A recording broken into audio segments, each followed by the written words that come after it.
So, ayan. Bumili kami ng fetal Doppler or heartbeat. Ano ba tawag dyan? Tadaan!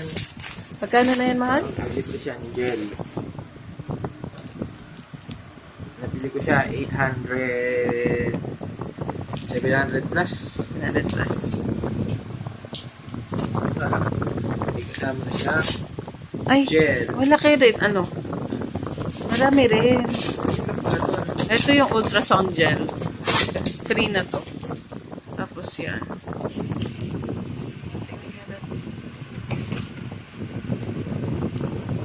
Check. May manual. Ayun, may kasama na siya. Di-charge ba? Oh, cute. Pink. Pang babae talaga.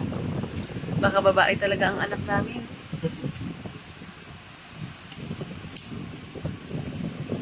Kaya din ang body. Oh, may free battery na. Maybe. Buti may free na sila. 700 plus lang. Wala kasi kaming nabili. Actually, nagpunta kami ng Mercury and Watsons. Pero hindi sila available. Ang tinuro sa amin sa Bangbang. Eh, ang layo pa naman sa amin. So, yan na lang. Let me see. Dito natin sa kanila.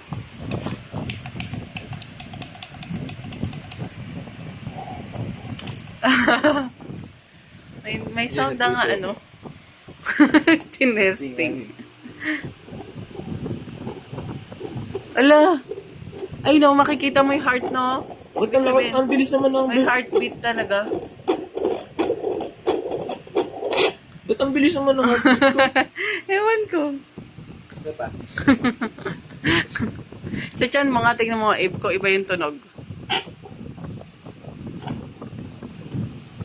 Yan yung tunog. Sa tiyan nga, mga iba ba? Ah, wala. Wala, dyan.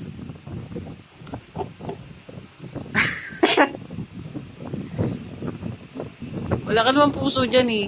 Pero may magnet. Oh. Pero at least naririnig mo na siya, no? Kahit wala kang ultrasound gel. Akala ko kailangan ng ultrasound gel. Gamitin na natin. Ang cute ng colors. So, baka babae nga. Sana babae ang baby. Nagpa-ultrasound na kami, pero gender reveal siya. So, magkakaroon kami ng gender reveal.